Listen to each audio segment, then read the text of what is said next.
Assalamualaikum warahmatullahi wabarakatuh. Bismillahirrahmanirrahim. Alhamdulillahirabbil alamin.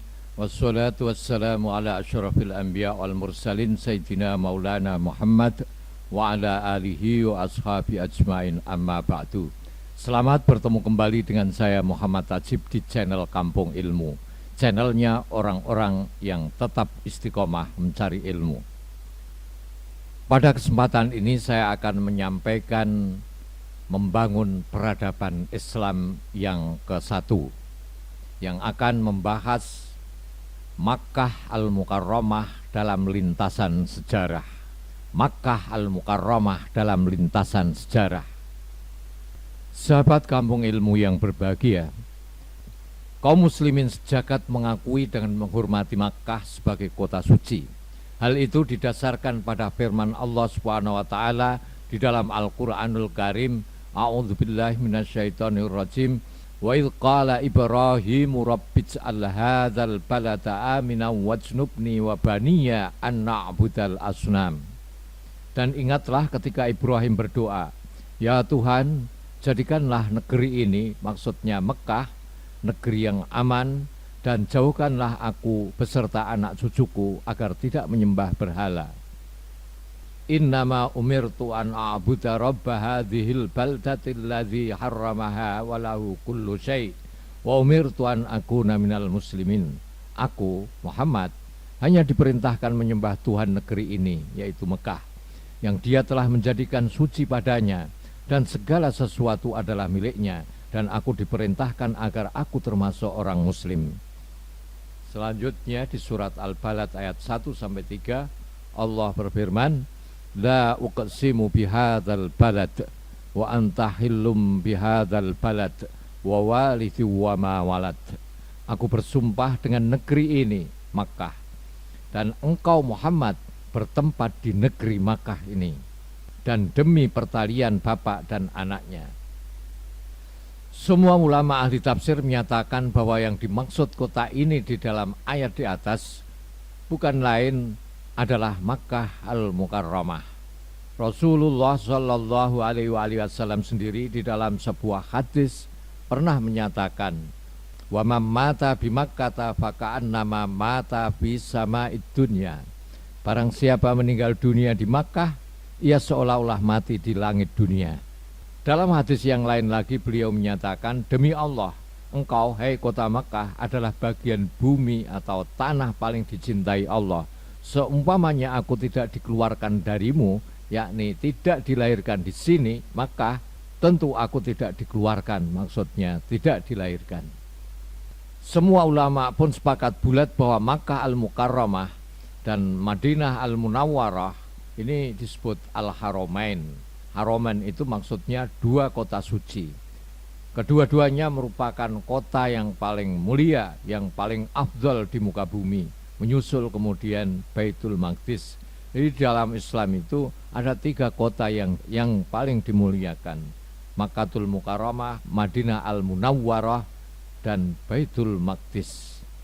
Makkah mempunyai banyak nama, antara lain Makkah, Bakkah, Ummul Qura, dan lain sebagainya. Mekah ini terletak di semenanjung Arabia dengan ketinggian kurang lebih 330 dari permukaan laut. Sejarah pembangunan kota Mekah ini dimulai oleh Nabi Ibrahim alaihissalam bersama putranya Nabi Ismail alaihissalam pada tahun 1892 sebelum Masehi. Di kota itulah junjungan kita Nabi besar Muhammad Shallallahu Alaihi Wasallam dilahirkan. Di kota itu pula beliau Shallallahu Alaihi Wasallam dibi'sah, maksudnya diangkat Allah sebagai Nabi dan Rasul. Dan dari Mekah juga dakwah cahaya Islam memancar ke seluruh penjuru dunia. Di Makkah terdapat Masjidil Haram. Masjidil Haram ini adalah masjid pertama yang didirikan oleh manusia di muka bumi, yaitu oleh Nabi Ibrahim dan putranya Nabi Ismail alaihi wassalam. Sholat di Masjidil Haram nilai fadilahnya sama dengan sholat 100.000 kali.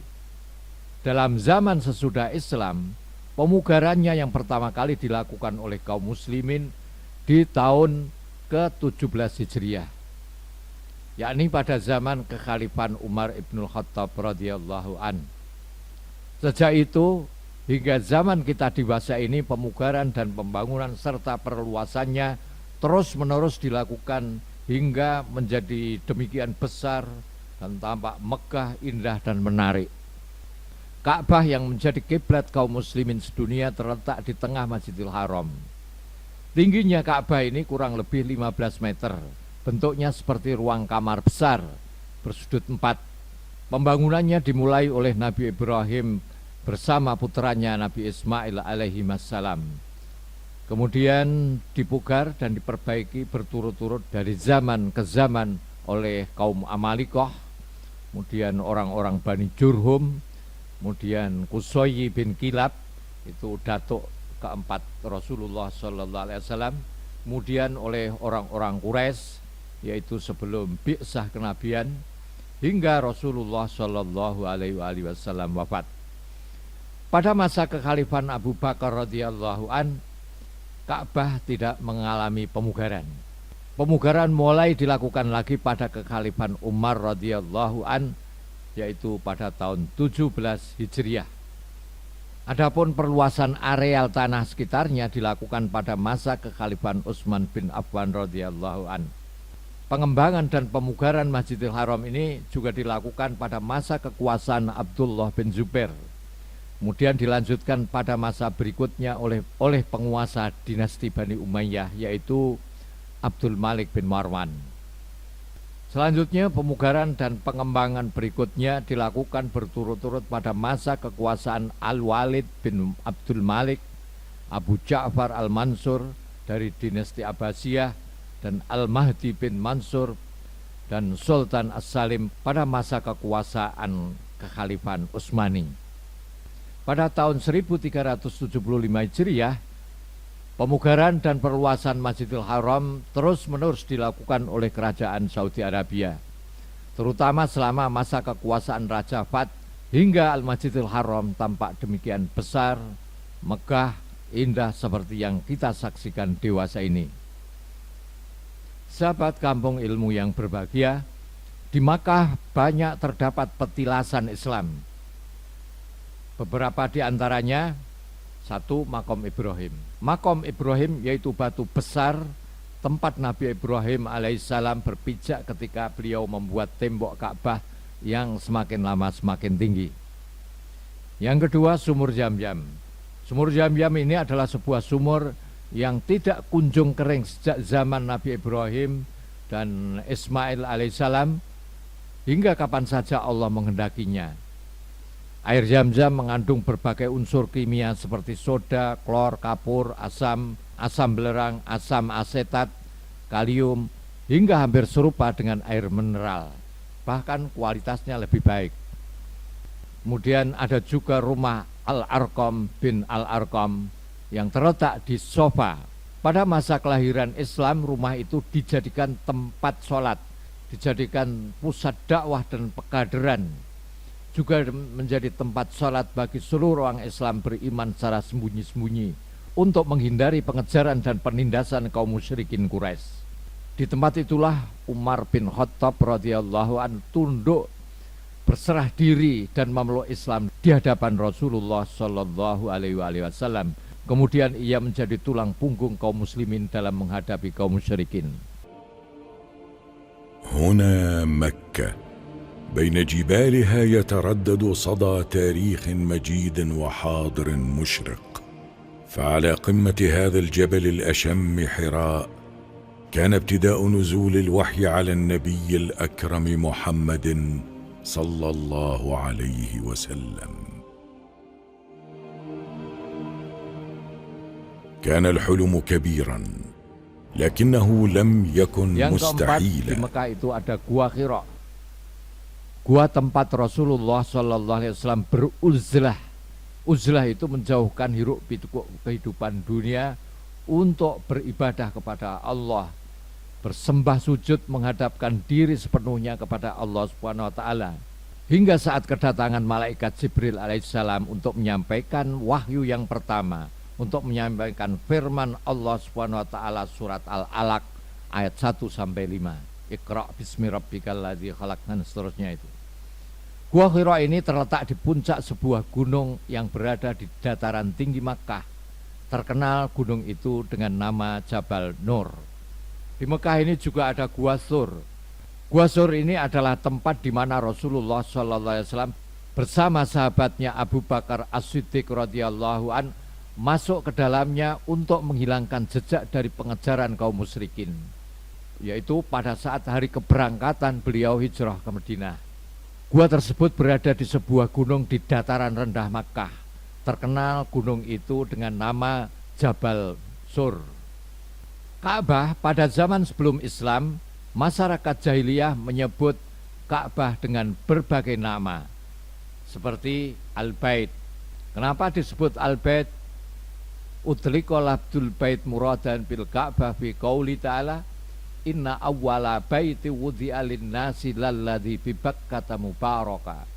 Ada yang mengatakan Al-Baniyah, ada yang Duar, ada Al-Qadis, dan lain sebagainya. Banyak sekali nama Ka'bah ini. Inilah nama-nama Ka'bah. Di antara nama-nama tersebut di atas dapat kita jumpai di dalam Al-Quranul Karim, dalam hadis-hadis Nabi, dalam syair-syair atau puisi Arab pra-Islam, dan bisa juga kita jumpai di dalam berbagai buku sastra Arab lama.